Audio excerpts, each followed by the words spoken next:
반갑습니다. 김덕희입니다. 오늘은 스티븐 코비의 성공하는 사람의 7가지 습관에 대해서 방송을 시작해 보도록 하겠습니다. 성공하기 이 세상에 대두된 것은 즉 사람들은 성공하는 사람들은 어떤 패턴이 있더라라는 거죠. 어떤 사람이 성공하고 어떤 사람이 실패하는가라 보니까 그들의 일정한 패턴이 정해지더라. 그래서 스티븐 코비는 이 전 세계에 있는 성공학 책을 모아서 보니까 이런 책들의 내용들에서 보면 성공학에서 강조하는 내용들이 이 7가지 정도로 정리가 되더라. 그것도 그냥 7가지가 아니라 중요한 순서를 7가지를 정리해 놨다라는 것입니다. 그래서 이 부분에서 가장 중요한 부분이 첫 번째가 뭐냐면 주도적이 되어라라는 거예요. 저도 이거에 대해서 상당히 공감을 많이 했고 실제 강의에서도 이 얘기를 참 많이 합니다만은 주도적이 되어라. 여기서 주도적이라는 것은 세상을 뭐 내가 끌고 가고 그런 개념이 아니에요. 자기 정립이죠. 다시 말해서 내가 어떤 사람의 상황이나 어떤 사람의 기분이나 어떤 사람에 의해서 내가 좌지우지 끌려가지 않는 상황을 말하는 거예요. 일희일비하지 않습니다. 그러니까 나를 객관화해서 나를 성찰하고 보는 거죠. 잘못하면 내가 주관적인 내가 돼버리면 그때그때 반응해요.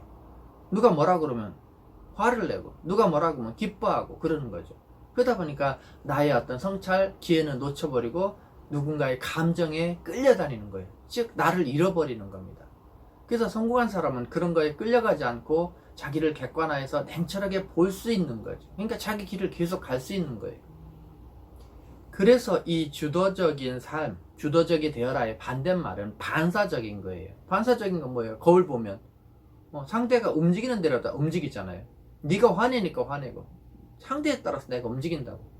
그러니까 내 길을 멈추게 되는 거죠. 그래서 이 부분은 아주 중요하다라는 거죠. 그래서 실질적으로 성공한 사람이나 그런 사람들을 보면 저도 깜짝깜짝 놀래요.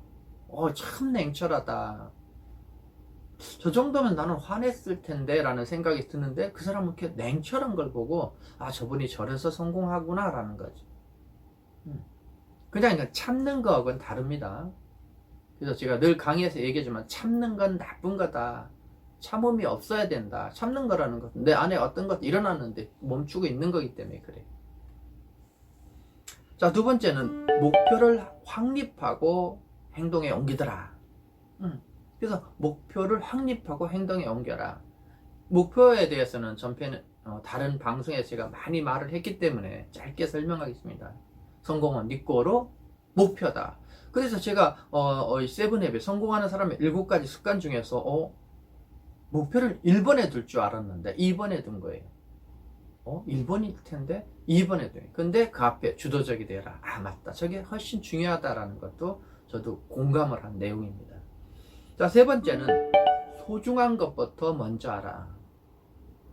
그래서 이거는 일종의 시간 관리에 해당이 되지만 그래서 우리가 성공하기 위해서는 일의 우선 순서만 알아도 성공한다. 무엇이 중요하고 무엇이 중요하지 않는지만 정확히 구분할 수 있어도 성공한다. 다시 얘기하면 성공한 사람들은 자기 시간 관리를 철저히 한 사람이에요. 성공한 사람들은 자기 통제를 정확히 한 사람이에요. 성공한 사람은 중요한 일을 한 사람입니다. 중요하다, 네 거로 성과잖아요. 근데 그렇지 않은 인기 관리나 그렇지 않은 사치나 이런 것들을 통해서 낭비해요. 그래서 우리가 요즘은 그러잖아요. 잘못된 인맥 관리에 너무 많은 시간을 낭비할 수 있다. 시간이라는 자원이 성공하기 위해서는 절대적이다.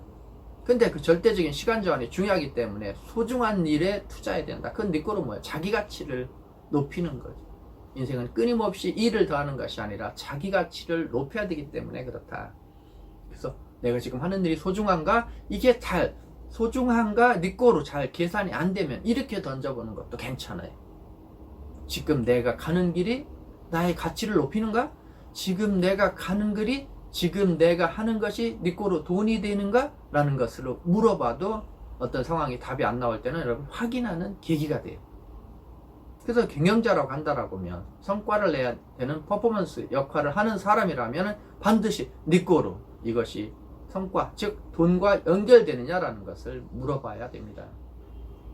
개인적인 측면은 좀 다르지만요, 꼭 그래야 된다. 그 다음에 네 번째는 상호 이익을 모색해라. 성공한 사람은 내가 누굴 이긴 게 아니라 서로 상생하는 거예요. 너도 좋고 나도 좋고, 네가 발전해야 나도 발전하고, 서로가 잘 돼야 되잖아요. 한 사람이 잘 되고 한 사람은 죽으면 안 된다. 같이 상생해서 서로가 발전해야 서로 파이를 키울 수 있기 때문에 그래요. 이거는 사업, 이거는 직장, 이거는 미용실, 모든 부분이 똑같죠. 그래서 미용실의 경영은 뭐야? 직원을 키워서 미용실을 키우는 거잖아요. 회사의 볼륨을 키워서 오너가 크는 거예요.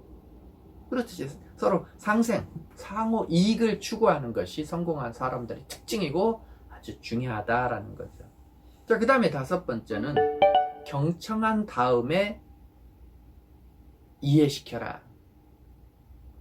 기회가 되면 이 파트들을, 지금 빠진 부분들을 별도로 방송을 한번 하겠습니다. 이 경청이라는 건 절대적으로 중요한 부분이에요. 다시 말해서 성공하기 위해서 이 경청이라는 건 정말 중요한데, 실질적으로 경청을 제대로 하기가 사실은 쉽지 않다라는 거죠. 그래서 1번 주도적이라고 아주 중요해요. 내 감정에 빠지다 보니까 상대 얘기를 못 듣고 상대 이야기를 내 감정으로 듣는 거예요. 그러니까 말을 왜 그따위로 해? 이렇게 돼버리는 거예요. 왜 상대가 그 감정일까라는 것을 우리는 보기가 어렵다. 그래서 이 경청이라는 건 정말 어렵고, 그래서 경청, 즉 그 사람의 감정을 이해한 다음에 설득을 해야 설득이 되고 서로가 소통이 되는데, 그냥 보통 감정이 격화가 되면 자기 이야기하기에 바쁘다라는 거지. 그러니까 내기 들어 하다가 서로 다툼이 되는 거지. 그래서 이 성공한 사람들은 누구 이야기를 충분히 들어줄 수 있는 힘, 들어줄 수 있는 인내의 힘, 들어줄 수 있는 마음의 넓이가 있더라라는 거죠. 그래서 우리가 충분히 누구 얘기를 먼저 들은 다음에 설명하기를 권하는 겁니다. 자, 그 다음에 여섯 번째는 시너지를 활용해라. 하나는 그냥 하나지만 누군가가 힘을 합치면 그것은 둘, 셋의 시너지 효과가 나요. 그래서 사람이 5이면 그냥 5가 아니라 5명이 아니라 그 이상의 역할이 나죠. 이때의 특징은 뭐예요? 서로가 협력하고 서로가 양보하고 서로가 도우려는 마음이 절대적으로 있어야 돼요. 그 팀워크라는 부분이. 그래서 성공한 사람은 이 시너지 효과를 잘 이용한다. 그러면 어떻게 될까요? 단합시키고 분위기를 밝게 하고 연출하고 그런 역할들을 잘하는 거죠. 내가 웃고 좋다. 그래서 이런 업무적인 것, 분위기적인 것들을 모두 해서 실제의 성과, 사람 이외에 단합이 됨으로써 서로 역할을 주고받음으로써 서로 힘을 줌으로써 얻는 그 이상의 것들이 있다. 이상의 에버리지가 있다라는 거죠. 자, 그 다음에 마지막은 끊임없이 쇄신하라. 잘 나가. 이 정도면 됐어가 아니라 멈추지 않아. 끊임없이 쇄신이다. 더 나은 게 없을까? 그래서 서로가 상호간에 리더가 아니면 이런 질문을 하죠. 그거 좋아요. 근데 더 나은 방법은 없을까? 끊임없이 질문을 통해서 방법에 눈을 뜨게 하고 많은 직원들이 그걸 알게 하는 것들이 중요하다. 그래서 제가 강의 중에 뭐예요? 리더는 지시하는 사람이 아니라 리더는 질문하는 사람이다. 끊임없이 질문해서 자극하고 끊임없이 조직을, 끊임없이 미용실을, 끊임없이 개인을 어떻게 쇄신하도록 바꿔가도록 해야 된다. 근데 우리는 이 정도만 됐으면 만족하죠. 만족은 니꼬로 뭐예요? 퇴보잖아요. 됐다라고 생각하는 건 퇴보다. 이 정도면 됐다라고 생각하면 퇴보입니다. 개인이나 사회나 국가나 다 마찬가지예요. 이 정도면 살만하지? 퇴보입니다. 만족은 니꼬로 퇴보의 전환점이에요. 시작점이에요. 그때부터 반환되기 시작한다. 그래서 그 어떤 성공을 지키려고 하면 그것은 끊임없이 자기 쇄신을 통해서, 혁신을 통해서 변화하고 발전하는 것만이 지키는 거다. 그래서 스티븐 코비는 200년 동안 성공하게 대두됐던 그 책들을 정리 요약해 보니까 가장 많이 제시하는 것들이, 선인들이 이 7가지더라. 근데 그 중에서 가장 많은 것이 주도적이 되어라. 두 번째가 목표를 확립하고 행동해라. 세 번째가 소중한 것을 먼저 알아. 네 번째가 상호 이익을 모색해라. 다섯 번째가 경청한 다음에 이해시켜라. 그 다음에 여섯 번째가 시너지 효과를 활용해라. 일곱 번째가 끊임없이 쇄신하라. 저도 제 컴퓨터 모니터 앞에 이거를 포스트잇에 적어서 항상 붙여놓고 봅니다. 그래서 여러분이 늘 하지만 한번 보고 알아가 안 해. 아는 게 중요한 게 아니죠. 그것을 내 습성화, 습관화, 내 거화 해야 된다. 잊어버린다고 인간. 그래서 저도 끊임없이 봅니다. 그래서 이런 것들은 정리해서 여러분이 항상 보는 곳, 모니터, 카운터, 책상, 집에 화장대 앞에 세 군데 정도는 붙여놓고 끊임없이 보시기를 권합니다. 성공하는 사람의 7가지 습관을 이해하시고 습득하셔서 여러분도 꼭 성공하시기 바랍니다. 여러분의 성공을 믿습니다. 오늘은 여기까지입니다. 키움의 김덕희였습니다. 감사합니다.